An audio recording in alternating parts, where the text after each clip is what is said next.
जब जिस वक्त किसी का यार जुदा होता है, कुछ ना पूछो यारूं, दिल का हाल बुरा होता है। हाँ, वो तुम एक ही पंक्ति गई थी मैंने कि 21वीं सदी का बस इतना सा प्रभाव है। पहले अभावों में खुशियां थी, अब खुशियों का अभाव है। सपने ले लिए, सिसकियां दे दी, हौसला न दिया, हिचकियां दे दी। और तेरे यहाँ भी लफ्जों के माने अजीब है, ये तूने किस तरह की खुशियां दे दी। वो आज मुझे देखकर मुस्कुराया है, लगता है कोई काम निकल आया है। वो एक मैंने कहा भी था कि इस दौर की दोस्ती का यही है कि कायदा, उससे उतनी दोस्ती जिससे जितना फायदा। ये सोचा नहीं, वो लिखा तो पता चला ये कविता है। अच्छा। 11 बरस की उम्र में तो जब एक दिन में बैठ के वो लिखी तो 10-12 कविताएं एक साथ फूट पड़ी, तो वो ईश्वर प्रदत्त है, वो खुदादाद सलाहियत जिसे कहते हैं। जिंदगी के तमाम रंग कोई इस तरीके से आपके सामने ले आए, बिखेर दे और कुछ उखेर दे कैनवस पर कि आप हंस भी दें, मुस्कुरा भी दें, रो भी दें और सोचने पर मजबूर कर दें। ये और कोई नहीं कर सकता है, ये कर सकता है एक कवि जिसकी जिसकी कलम में उतनी ताकत हो, जिसकी सोच में और विचारों में उतनी क्षमता हो। शैलेश लोढ़ा किसी परिचय के आज की डेट में मोहताज नहीं है। शैलेश जी को पूरी दुनिया आज की तारीख में जानती है। न सिर्फ सशक्त लेखनी के मालिक हैं वो, आप अदाकारी की बात करें, आप हर मंच पर, हर संभव विषय पर अपने विचार रखने की बात करें, शैलेश जी का नाम उस लिहाज से हर कोई जानता है। शैलेश जी बहुत बहुत स्वागत है। धन्यवाद रीमा। शैलेश जी, काव्य का सिलसिला लंबे वक्त से चल रहा है, तो लोग ये जानना चाहेंगे कि एक वक्त होगा जब शैलेश जी ने पहली बार सोचा होगा कि मुझे कविता लिखनी है। पहली कविता कब लिखी थी जीवन की? नहीं सोचा नहीं, वो लिखा तो पता चला ये कविता है। अच्छा। ये ऐसा ही हुआ क्या था। क्या वक्त था वो? मैं रहूंगा 8-9 साल का। 8-9 साल में हाँ, पहली कविता? 9-10 साल। अच्छा। और मतलब वो तुकबंदी वगैरह। 11 बरस की उम्र में तो जब एक दिन में बैठ के वो लिखी तो 10-12 कविताएं एक साथ फूट पड़ी, तो वो ईश्वर प्रदत्त है, वो खुदादाद सलाहियत जिसे कहते हैं वो है। और वो लिखी गई और 30 सितंबर, इसी सितंबर के महीने में सीधा अखिल भारतीय कवि सम्मेलन। तो वो ईश्वर का ही सब कुछ है। विशेष कृपा सरस्वती की वो रही है माँ आप पर। सरस्वती की ही कृपा तो है। क्या क्या वो थी पहली कविता जो आपकी कलम से निकली? वो उस वक्त मुझे याद नहीं पूरी कविता, लेकिन उसका शीर्षक था मुझे गाने दो। ये मुझे जरूर याद है, जो मैंने पहली कविता पढ़ी थी वहाँ, मुझे गाने दो, जो पहले कवि समय पढ़ी थी वो ये कविता थी। तो पूरी याद नहीं है इस वक्त। और उसके बाद जो आपको लगता है कि पहली पूर्ण कविता जो आपको याद हो, जो आपने रची, गाई, जिसका मंचन हुआ? नहीं, ये तो सारी जो उस जमाने में जैसे बचपन में जो पढ़ा करता था वो तो ठीक है, लेकिन उसके बाद जो लिखी गई मैं हमेशा ये कहता हूँ, मैं इस बॉडी में एक ओल्ड सोल हूँ। तो मैं शायद जब 10-11 साल का भी था तो ऐसा लगता था कि 20-22 साल का लिख रहा होता, और मुझे पता नहीं कैसे। मतलब ये सिर्फ और सिर्फ ईश्वर का चमत्कार है। कैसे लिख रहा था मुझे बिल्कुल नहीं पता, क्या कर रहा था नहीं पता, लेकिन हाँ उस जमाने पे लिखी गई वो एक माँ की परिभाषा लिखी थी, वो 12-13 साल की उम्र में वो पढ़ता था मैं कविता। और एक भिखारी करके एक कविता लिखी थी वो पढ़ता था, और ये सब अच्छा, माँ तमाम। पे आपने बहुत खूबसूरत लिखा है और मुझे लगता है कि हर किसी के लिए अपनी माँ सबसे बड़ी हीरो होती है। और आपने निजी तौर पर भी आपकी जो आस्था है अपनी माता जी में और उनका जो संघर्ष रहा है जीवन में, उसे बड़ी खूबसूरती से आपने बताया है। तो कोई कविता जो पहली अपनी माँ के संघर्ष से, जीवन से प्रेरित होकर के आपने जो रची? देखिए मैं ये समझता हूँ, कोई उनके संघर्ष से प्रेरित होकर मैंने कुछ रचा है ना रचा, लेकिन जीवन में जो कुछ है वो उन्हीं दोनों के संघर्षों के और उनके आशीर्वाद की बदौलत। उनके संघर्ष देखे हैं मैंने आंखों से।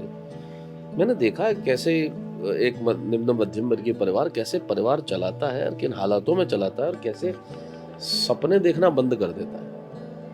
आपने कई बार जिक्र भी किया है कि कैसे एक वन रूम हाँ, फ्लैट उसी में में आप रहते लोग रहते थे। मतलब मकान था, 2 कमरे थे, नीचे एक कमरे में हम तीनों भाई बहन रहते थे और माँ बाप। और फिर मेरी मम्मी का 1988 में बहुत बड़ा एक्सीडेंट हो गया। उसके बाद से वो बैसाखियों पे है, लेकिन बैसाखी भी उन्हें उनकी हिम्मत को, उनका हिम्मत को बिल्कुल तोड़ नहीं पाई जज्बा। तो मैंने संघर्ष करते देखा है उनको, मेरी पत्नी को, इन लोगों को देखा है मैंने। तो मुझे लगता है कि उस संघर्ष से प्रेरित होकर कुछ नहीं रचा, जो कुछ रचा गया आसपास देख के रचा गया। प्रेरणा आप खुद बन गए। प्रेरणा तो नहीं, मैं ये नहीं कहूँगा मैं प्रेरणा हूँ किसी की, लेकिन ये लाखों युवाओं की प्रेरणा है। नहीं, ये देखिए ये शुक्रिया, लेकिन मुझे बड़ा अजीब लगता है कि मुझे ये थोड़ा शेखी बगारना लगता है, ड्रैगिंग लगता है, इसलिए मैं कहता नहीं। लेकिन हाँ, ये ज़रूर है कि जो काम कर रहे हैं वो ठीक है, तो तो अच्छा क्या है। रचा शैलेश जी, हम चाहेंगे कि कुछ सुनाएं उन मैं जीवन में आपकी जो महिलाएं जो नहीं या सशक्त जो भूमिकाएं उनकी जो रही है नहीं या कुछ उनके जो लिए हुआ मैं है। नॉर्मल ऐसी मैं तो आस-पास की चीज़ों को देखता हूँ। मेरा एक शेर मुझे याद आता है, मैंने कहा था कि वो आज मुझे देखकर मुस्कुराया है, लगता है कोई काम निकल आया है। तो ये जो इस तरह ये की तो अपने चीज़ें हैं, आसपास के बहुत सारे लोगों के सब शेर 99% जी जो हाँ। लोग हैं, वो ज़िंदगी यही है कि भई वो एक मैंने कहा भी था कि इस दौर की दोस्ती का यही है कि कायदा, उससे उतनी दोस्ती जिससे जितना फ़ायदा। फायदा। तो ये चीज़ें हैं जो आस-पास देखते हैं और आप महसूस करते हैं तब लिखते हैं। एक मैंने 4 लाइनें लिखी थी उस वक़्त जब आपने माँ की बात की थी। एक लड़का था, भगवान के मंदिर में जाता और बहुत कुछ माँगता था, उसे कुछ मिलता नहीं था। तो एक दिन भगवान की मूर्ति के सामने चिल्लाने लगा, रोने लगा, कहने लगा, "तू क्यों नहीं सुनता मेरी? क्या दमदार मेरी दुआ नहीं है क्या?" भगवान प्रकट हुए और कहने लगे, "तू माँगने यहाँ क्यों चला आया? तेरे घर में माँ नहीं है क्या?" क्या बात है, क्या बात है। बहुत, बहुत, बहुत। और शैलेश जी, ज़िंदगी के और भी दूसरे रंग, जब आप ये कहते हैं कि 21वीं सदी का इतना सा इतना प्रभाव सा है। प्रभाव है, पहले अभाव में अभाव में खुशी। खुशियाँ थी, अब खुशियों का। और यकीन मानिए कि आपकी कविता, आपकी ये लिखी हुई पंक्तियाँ मैंने काफ़ी वक़्त पहले पढ़ी, जी। और उसके बाद मैं एक कथित पंचतारा होटल की लॉबी में बैठी थी, और मैं वाक़ई में ये देख रही थी कि आस-पास ज़्यादातर लोग एक अनमने, अप्रसन्न तरीके से कहीं तो शून्य में खोए हुए थे। उनके चेहरे में सब कुछ होते हुए भी कहीं खुशियाँ नहीं थी। तो मुझे लग रहा था कि वाक़ई में ये हमने जो हमने सुविधाओं को खुशियाँ मान लिया ना, समस्या ये हुई है। आदमी की ज़िंदगी देखिए, वो कितना कमाता है उस पे निर्भर नहीं करती, वो कितना खर्च करता है उस पे निर्भर करती है। और खर्च करने का मतलब सिर्फ पैसा ही नहीं होता, वक़्त खर्च करना, प्यार खर्च करना, स्नेह खर्च करना, तो ये हो भी जाए तो। ये पंक्तियाँ, ये मुझे लगता है कितने ही लोगों की हाँ, वो तब एक ही पंक्ति कही थी पसंदीदा मैंने कि पंक्तियाँ। 21वीं सदी का बस इतना सा प्रभाव है, पहले अभावों में खुशियाँ थी, अब खुशियों का अभाव है। और यूँ भी कहा था कि सपने ले लिए, सिसकियाँ दे दी, हौसला न दिया, हिचकियाँ दे दी, और तेरे यहाँ भी लफ्ज़ों के माने अजीब है, ये तूने किस तरह की खुशियाँ दे दी। क्या बात तो हमने सिर्फ़ सुविधाएँ देखी और उन्हें खुशियाँ मान लिया। तब ये भी कहा था कि सहजता थी, सादगी थी, बंदगी थी। ये व्हाट्सएप और फ़ेसबुक नहीं थे ना, तब ज़िंदगी थी। क्या बात है! बहुत बढ़िया, बहुत बढ़िया। शैलेश जी, लेकिन एक ये सफ़र हमने देखा है आपके जीवन का भी।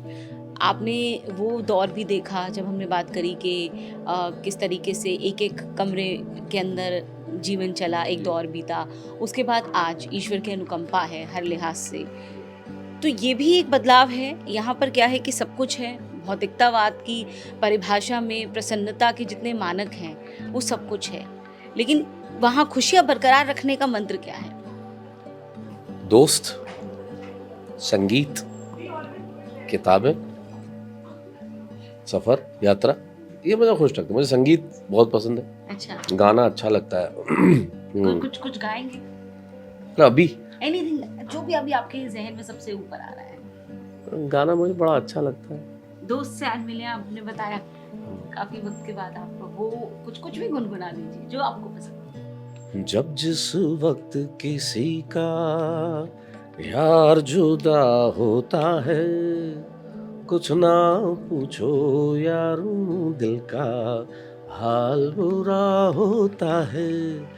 दिल पे यादों के जैसे तीर चलते हैं, आहा हा, दिए जलते हैं, फूल खिलते हैं, बड़ी मुश्किल से मगर दुनिया में दोस्त मिलते हैं।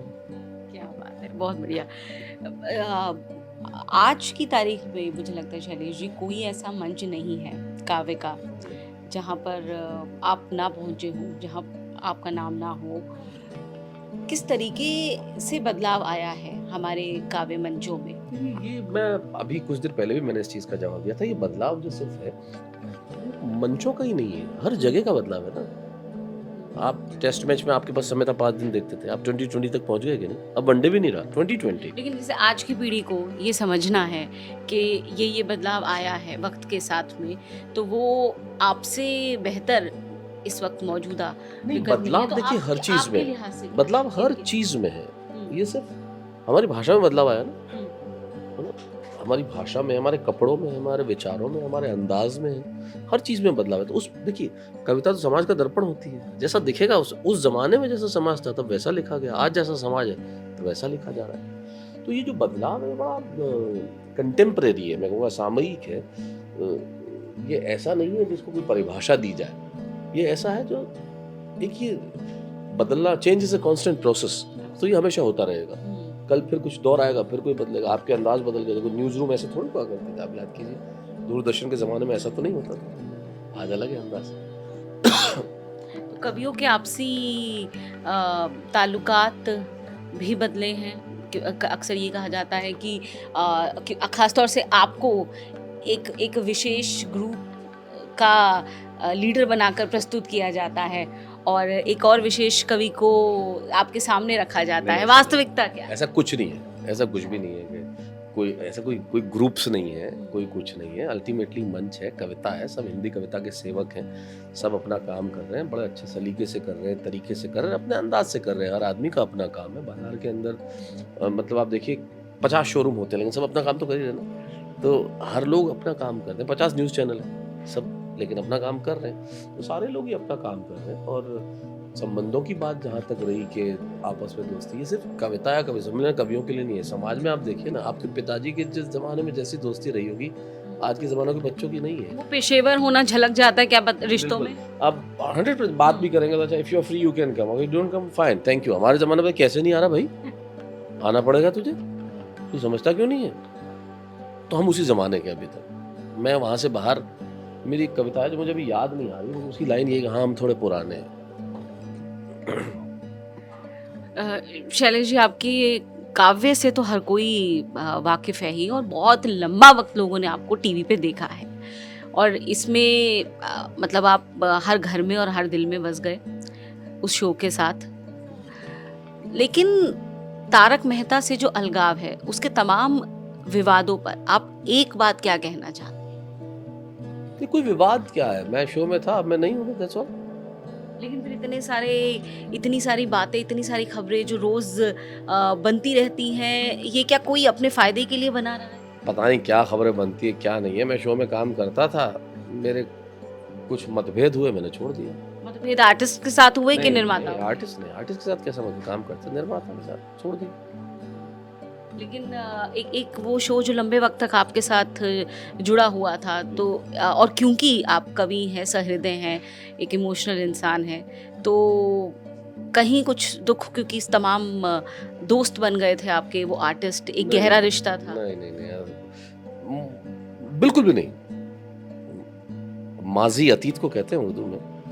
तो मैंने एक जगह कहा था कि माजी की किसी बात से जुड़कर नहीं देखा, जहाँ से निकल आया फिर वहाँ मुड़कर नहीं देखा। तो बहुत सिंपल सी बात है। कोई ऐसा देखिए काम है ना, यहाँ नहीं कहीं और करेंगे, सिंपल सी बात। तो लेकिन आपकी एक्टिंग के कायल हो गए लोग। अब आने वाले वक्त में क्या एक्टिंग से जुड़े प्रोजेक्ट्स हमें और देख सकते हैं? अगर आएगा काम तो जरूर मिलेंगे।